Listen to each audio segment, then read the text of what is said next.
¿Cómo están, hermanos? Feliz sábado a todos. Un momentito para sacar mi laptop.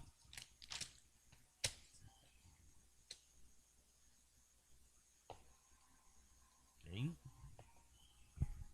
Listo. Ok, hermanitos. La cosa está así. Vamos a dedo mágico aquí. Ya. Vamos a, como siempre, hacer un pequeño repaso de lo último que se vio. La semana pasada mi hijo habló sobre los 144,000. Vean, hermanos. Lo ponemos así de esta manera. Quedamos con 3 puntos. Sí, los resumimos en 3 puntos, ¿ok?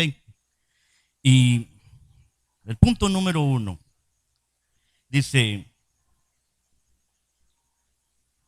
y nos habla de que el tiempo en que los 144,000 estarán en acción, por decirlo de esta manera, estamos hablando del tiempo del final.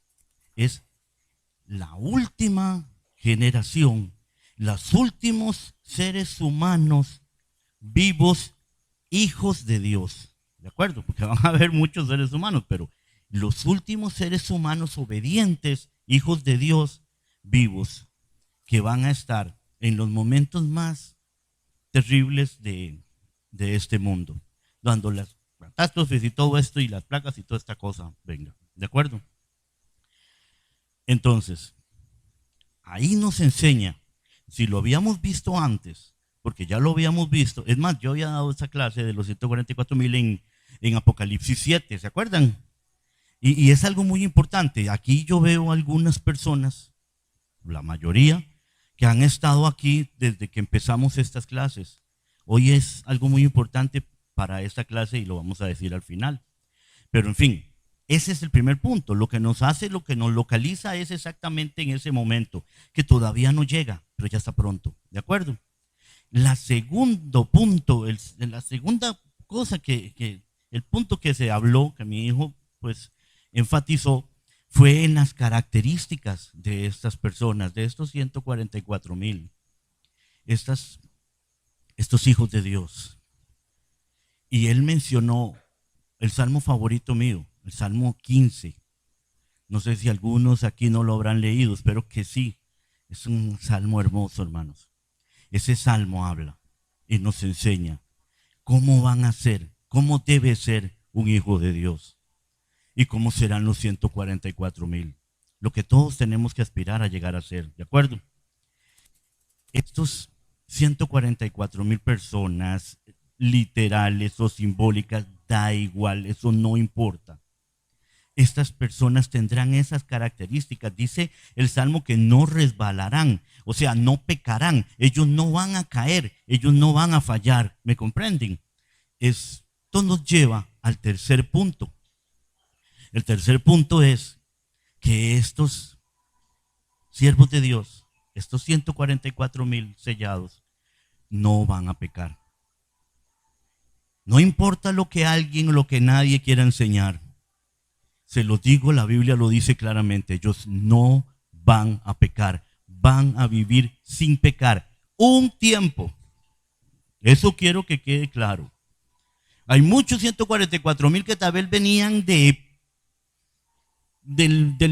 mundo oscuro y de muchos pecados y de lo que puedan ustedes imaginarse, pero ellos se arrepintieron, volvieron sus ojos a Dios. Otros vienen de cuna y vienen bien desde el principio, pero todos han pecado, todos. Todo hombre peca, ¿me comprenden? Eso es un hecho. Pero hay un lapso en el que ellos obligadamente no pueden pecar y no lo van a hacer. Van a vivir sin intercesor porque Jesús dice se levantará Miguel, lo sabemos. Mucha gente dice, ¿cuánto será ese tiempo? ¿Cuánto será ese tiempo? ¿Cuánto van a durar sin pecar? Yo se los puedo decir con exactitud. Va a durar desde que Jesús se levanta y deja de interceder hasta que Jesús llega y les da un cuerpo inmortal y un cuerpo incorruptible. No sé cuánto tiempo es eso. Sé dónde empieza y sé dónde termina, pero no, nadie, la Biblia no dice cuánto. Algunos por ahí hablan de media hora de silencio, que una semana, que 10 días. Hay muchas versiones, pero no hay en la Biblia exactamente lo que diga cuánto tiempo. Pero de que van a vivir sin pecar, en las peores condiciones y en una angustia terrible, porque les voy a explicar. Se le llama la angustia de Jacob, ¿de acuerdo? La angustia de Jacob era porque Jacob no se sentía digno, no se sentía digno de recibir de Dios. Él se sentía culpable. Él decía, me ha perdonado Dios, habré hecho lo correcto, estaré encaminado. Él tenía esa angustia. Era tanta la angustia que tenía Jacob que cuando se le presenta Jesús, él se le hacía, se hace del pie y no lo suelta y le dice, no lo voy a soltar. No es una rebeldía, es una desesperación por querer no separarse, por esa separación que él sentía de Dios, de su Señor, hasta que él le bendice, ¿cierto? Ok, eso es lo que van a pasar los 144,000. Esa angustia terrible que ellos van a tener, aparte de que se está cayendo aquí, se está cayendo allá y esto es un desmadre. Los persiguen para matarlos, no los pueden matar porque ni uno de ellos puede ser muerto porque hay ángeles alrededor cuidándolos, ¿de acuerdo? Ellos sí sufren, no tanto por las desgracias que se están viviendo en ese momento, por los calores terribles, por lo que sea. Ellos sufren, su angustia es porque tienen miedo de tener tal vez un pecado que no hayan confesado. Y día, noche, en todo momento ellos están angustiados, pensando, lo estoy haciendo bien, estoy bien. Ellos, esa separación, eso es lo que los tiene a ellos angustiados. Ellos van a sobrevivir a eso. Bendito sea Dios. Es profético y va a pasar. Entonces quedamos en este tercer punto, de que los 144,000 no van a pecar. Hay mucha polémica últimamente por eso, se los digo. Ellos no pueden porque no hay un intercesor. Cuando Jesús deja de interceder y decide a venir por su pueblo, no queda nadie. Después de Jesús, ¿quién hay que interceda por nosotros? ¿Alguno me puede decir alguna otra intercesión que podamos tener? Ninguna, ¿cierto? Entonces, si ellos pecan durante ese tiempo, de esos días o no sé cuánto tiempo, si ellos pecaran, no tendrían intercesor, no tendrían perdón de eso. Irremediablemente ellos se perderían. ¿Me comprenden? Muchas personas llegan y dicen, bueno, pero es que como Jesús sabía que ellos se iban a portar bien, entonces ellos de anticipado ya él justificó sus pecados. Hermanos, no puede ser así porque Dios no juega así. Dios pone las reglas y es el primero en respetarlas. Si no hay intercesor, no se intercede por pecados. Y si fuera de esa manera, pues se hubiera sido muy fácil entonces. Simplemente Jesús justifica a Adán y Eva, porque Adán y Eva luego se portaron bien, ¿cierto? Hicieron todo bien. Entonces los hubieran perdonado y nos ahorramos todo el problema. ¿Me entienden? Entonces no se puede. Usted o peca o no peca. ¿Me comprenden eso? Entonces en este tercer punto quedamos claros en cuanto a esto. Quiero leer.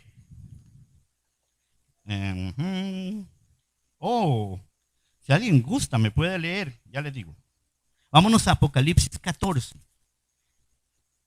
Estamos en un pequeño repaso y les digo de una vez, hoy no es larga la clase, hoy va a ser cortita porque es por algo especial, pero ya les digo al final. Entonces, estamos hablando de Apocalipsis 14. Si alguien fuera tan amable y pudiera leerme el verso 4 y el verso 5, el de Apocalipsis 14. Ya le acercan el micrófono, doña Janet. Muchas gracias. Ahí está.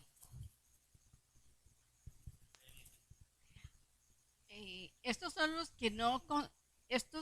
que no se contaminaron con mujeres, pues son vírgenes. Estos son los que siguen al Cordero por donde quiera que va. Estos fueron remedios de entre los hombres como primicias para Dios y para el Cordero.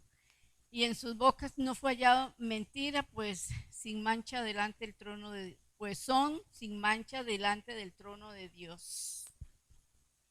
Ok, gracias, hermanita. Entonces nos dice, estos son los que no se contaminaron con mujeres. ¿Qué son mujeres en la Biblia? Ellos no fue que se fueron a meter a acostarse con mujeres. Ellos no se trata físicamente, ahí se está hablando espiritualmente, ¿de acuerdo? Ellos no es que eran vírgenes y que no. Ahí lo que está hablando de que no se contaminaron con mujeres es porque mujeres en la Biblia son, ¿alguien? Iglesias, correcto. Eso es lo que representa. Y cuando nosotros vemos en la Biblia una mujer mala con una copa de vino y haciendo feo, eso es una iglesia mala. Cuando vemos una mujer correcta, bien vestida, y es una mujer buena, es una iglesia buena, es la iglesia de Dios. ¿Me comprenden? Ellos no se contaminan con mujeres. Si no se contaminan, para contaminarse es porque la mujer tiene que estar contaminada. Entonces no se meten con iglesias malas. Ellos no tienen que ver con falsas doctrinas, con cosas de estas, con iglesias perversas o erradas. ¿Me comprenden? A eso es a lo que se está refiriendo aquí. Y sigue diciendo, estos siguen al correr por donde quiera que va. Estos fueron redimidos de entre los hombres como primicias de Dios. Hermanos, ¿algunos saben qué son primicias? ¿Qué son las primicias de Dios? ¿A qué se refiere con las primicias? ¿Alguno? ¿No saben? Se los digo. Ajá. El micrófono, hermana, para. Regalos. ¿Cómo dijo? Regalos, dice. Regalos. Bueno, sí, es una ofrenda. Usted hace las primicias, usted las trae, es una ofrenda que usted hace a Dios, por ejemplo. Ok, hermana. Son los primeros frutos de algo. Ahí es lo que yo quería oír. Vea, sí y no. Las primicias no son lo primero que sale. Las primicias es. Ya le traen el micrófono, hermanita, es que es para que se oiga en YouTube. Algo que él apartó, especial. Algo que él aparta, digamos, algo que uno aparta. Sí, ahí mismo vamos, pero las primicias son, para que estemos bien claros, es lo mejor de lo mejor. Usted tiene una siembra de sandías, usted va y busca las mejores sandías. No importa si la sandía está entre las últimas o entre las primeras, de toda la cosecha, usted coge lo mejor de esa cosecha y esas son las primicias. Normalmente, pues sí, normalmente siempre son las primeras que salen las mejorcitas, obviamente, porque van saliendo juntas. Eso es lo primero que usted ve. Pero en realidad, esas son las primicias. Es lo mejor de esa cosecha. ¿Me comprenden? Por eso los 144,000 no son los primeros de la iglesia. Son prácticamente los últimos. Y lo notamos. Ellos no llegaron de una vez, ¿cierto? O sea, hay de todo. Pero son lo mejor de esa cosecha. Ellos son los mejores representantes, hijos de Dios, en ese momento en la tierra. ¿De acuerdo? Ahora pónganse a pensar la bendición que podría ser, poder llegar a ser uno de ellos. Y nos dice, en sus bocas no fue hallada mentira, pues si son sin mancha delante del trono de Dios. Ahí nos vamos otra vez al Salmo 15, ciertamente, ¿ok? Ya aquí vamos terminando con este largo repaso, pero que es importante, hermano. Necesitamos que la iglesia entienda y comprenda qué son los 144,000, qué representan y qué es y cómo está el asunto, qué son. Cuando Jesús venga y llega al final, Jesús, los muertos en Cristo resucitarán primero y luego los que estemos vivos, dice Pablo, o sea, los 144,000 que están vivos, que no verán muerte, verán a Jesús sin ver muerte, ellos serán levantados junto con estos que ya resucitaron para arriba y se les dará cuerpo incorruptible e inmortal. Cuerpo incorruptible, o sea, ahí, a partir de ahí es cuando ya, bendito sea Dios, ya no hay problema con el pecado. Ya naturaleza pecaminosa que todos tenemos, ahí ya va a desaparecer. Vamos a ser con una naturaleza pues obediente a Dios. ¿Me comprenden? Pero estos 144,000 valientes, sean simbólicos o literales, vivirán ese lapso, ese tiempo sin pecar. ¿De acuerdo? Y sigamos entonces. Ahora sí, vamos a entrar al verso 6. Si ustedes fueran tan amables, si alguno quisiera leer el verso 6 del 14 de Apocalipsis.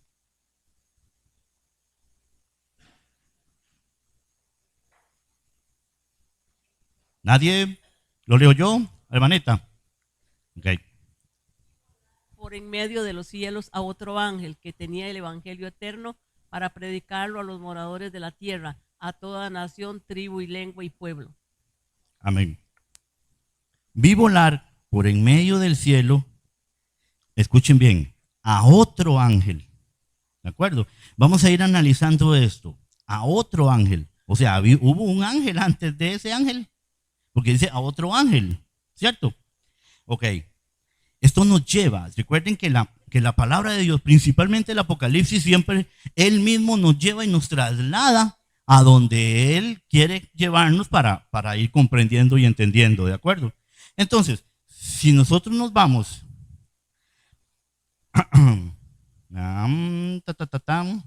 perdón, el Evangelio eterno. No, hagámoslo así. Voy a hablar del Evangelio eterno. Vean. ¿Qué es el Evangelio?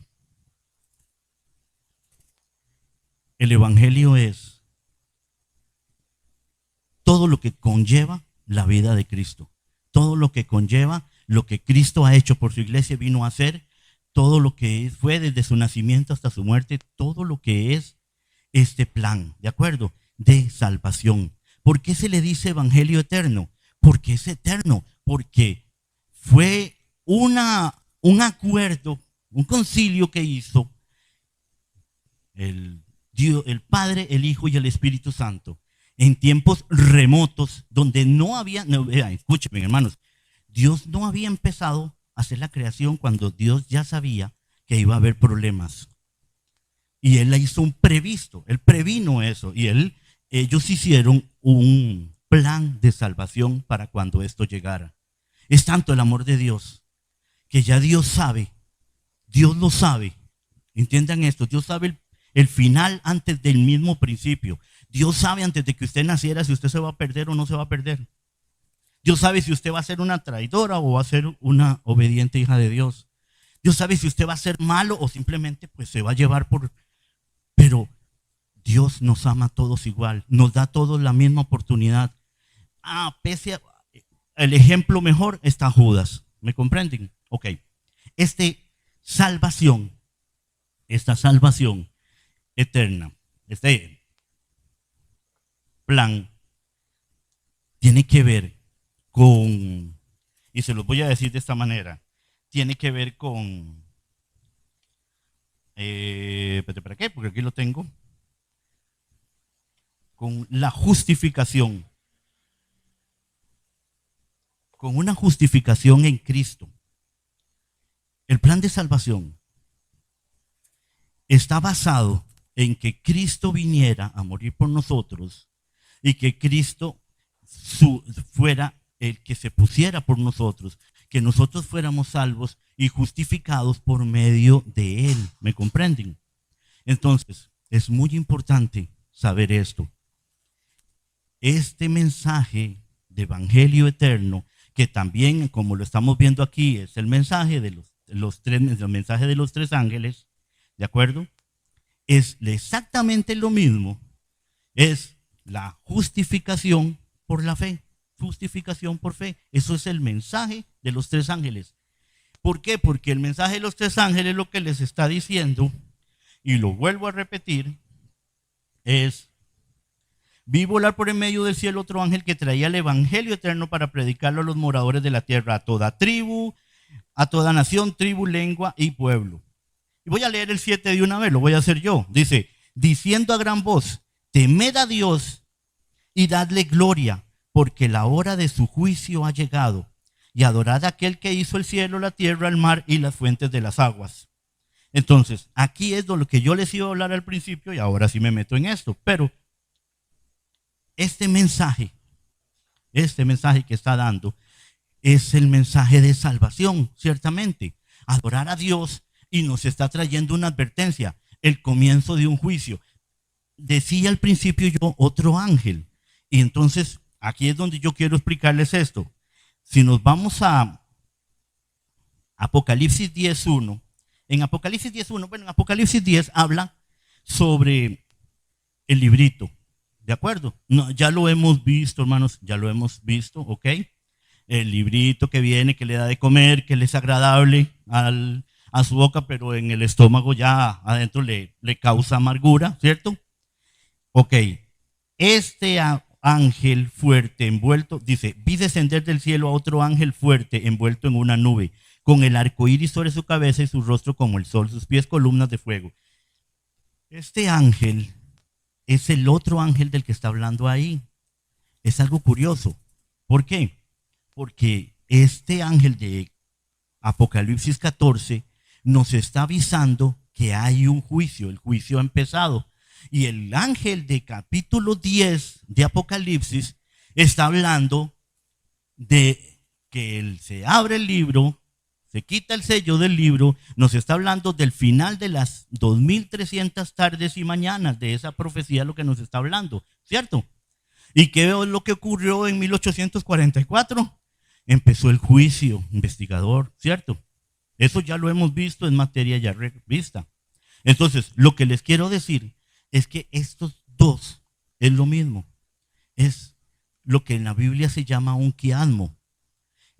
La Biblia llega y te dice algo, y luego llega y entra y te da los detalles y te explica todo el asunto y te lleva y te va dando toda la historia, y luego como que vuelve a subir el punto y llega al mismo punto donde empezó, en el mismo ángel que llega a avisar que el juicio de Dios ha empezado. Es lo mismo que nos dijo en Apocalipsis 10. ¿Me comprenden?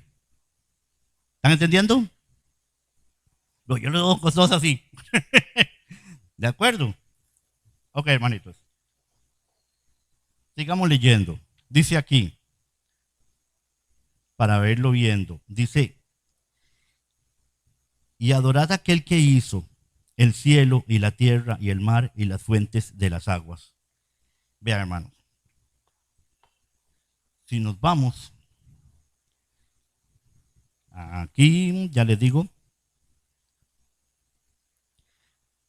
Apocalipsis 5:13, y aquí nos habla y nos dice, y a todo lo creado que está en el cielo y sobre la tierra y debajo de la tierra y en el mar, y a todas las cosas que en ellos hay. Hasta ahí voy a llegar. Lo que quiero decirles con esto es que lo que nos está hablando es de lo mismo, de que Él es el soberano creador de todo. Pero hay un detalle, nos está hablando aquí de las fuentes de las aguas. Y si nosotros nos vamos en la Biblia, el único lugar donde nos habla de las fuentes de las aguas, aparte de aquí, es en Éxodo 7. Estamos hablando del diluvio. ¿Por qué nos está hablando de las fuentes de las aguas? En el diluvio, la palabra de Dios nos dice que fueron rotas las fuentes de las aguas. También en otras versiones dice las fuentes del abismo, en otras dice las fuentes del océano. Es lo mismo, las fuentes de las aguas. ¿Qué nos está tratando el Señor de hablar aquí? Nos está hablando de una destrucción, Nos está hablando de un final catastrófico, nos está advirtiendo de un evento que va a darse. ¿Me comprenden? Entonces, ¿en qué concluimos con esto? Concluimos en que el mensaje de los tres ángeles, el mensaje del Evangelio eterno, es igual, así ponen igual, a justificación por fe. Y nosotros, ese es el mensaje que tenemos que dar. Hay muchas personas hablando, me incluyo, que hablamos de profecía, que hablamos del vestir, que hablamos del canto, que se señalan cosas que están malas en la iglesia, un montón de sinfín de temas que son buenos hablarlos, con respeto y con la voluntad de querer hacer las cosas y mejorarlas. Pero el mensaje importante que todo pastor en la iglesia adventista, que toda persona que tenga un micrófono, que todo hijo de Dios pueda dar, a la par en un bus, lo que sea, es el mensaje de justificación por fe, el mensaje de que Cristo vino a morir por ti y que tú eres salvo por medio de gracia, por medio de su sacrificio. Ese es el mensaje más importante, el que nosotros nos cubrimos nuestra naturaleza pecadora en Cristo. Él es el que nos cubre, ¿me comprenden? Él es el que nos cubre, es el que nos justifica. Entonces, tenemos otro mensaje junto con ese, es el mismo pero viene junto. Viene el mensaje de que hay un juicio, de que empezó un juicio y hoy por hoy es un mensaje que tenemos que dar, que es el juicio. Estamos en un juicio, estamos siendo juzgados. En un juicio, ¿qué se necesita para salir libre? Ser justificado. ¿Y quién es el que nos justifica? Jesús. Es así de sencillo, hermanos. Ok, llegamos aquí a lo último, que es lo que quiero tocar. Comprendan que lo que les estoy hablando hoy, ya todo esto lo hemos venido viendo durante todas las clases. ¿Comprenden? ¿Cierto? Entonces, dice, otro ángel en el verso 8 del capítulo 14 de Apocalipsis, otro ángel le siguió diciendo, ha caído Babilonia, la gran ciudad, porque ha hecho beber a todas las naciones de vino de furor de su fornicación. Hemos hablado bastante de Babilonia, la hemos enseñado, hemos dado todo un montón de clases y hemos dicho incluso las cosas que han sucedido. Hemos venido desde el principio de Apocalipsis hasta ahora el capítulo 14, hemos hablado de los sellos de las trompetas, hemos hablado de las iglesias, todo esto lo hemos ido viendo, ¿cierto? Tiempo. Termino. Entonces, todo esto que hemos hablado es ya una buena base. Aquí es donde vamos a parar. Gracias a ella llegué al final. Ha caído Babilonia. ¿Quién? ¿En dónde? ¿En cuál libro es donde donde nos explican la caída de Babilonia? En Daniel, hermanos. Es en Daniel. Ahí es donde empieza la caída de Babilonia en el capítulo 5, si no me equivoco, sí, en capítulo 5, cuando el rey manda a traer los vasos consagrados. Es más, lo vimos hace como 2 clases, ¿se acuerdan? Y ahí empieza la caída de Babilonia, ¿de acuerdo? Cuando nosotros estuvimos estudiando el libro de Daniel, y solo me falta un minutico, cuando estuvimos estudiando el libro de Daniel y llegamos hasta el capítulo 10, recuerdan que nosotros les dijimos, hasta aquí, de aquí nos tenemos que ir para Apocalipsis. No vamos a tocar el capítulo 10, que eran el rey del norte y el rey del sur, ¿se acuerdan? Y nos vinimos a Apocalipsis y les dijimos, necesitamos tener toda una base para luego poder venir y tocar un tema que realmente es pocas las personas que lo tocan. Es más, pastores adventistas son pocos los que tocan este tema y es porque es muy difícil. No difícil para ellos darlo, es muy difícil para entender a las personas, pero Dios nos ha dado la oportunidad de tener todo este base que hemos tenido y entonces podremos meternos a estudiar. La próxima clase vamos a empezar con el capítulo 10, con la historia que se cuenta en Daniel sobre el rey del norte y el rey del sur. Y ahí sí se va a poner buena la cosa, hermanos, porque es mucho que hablar. Que Dios me los bendiga. Hasta la próxima.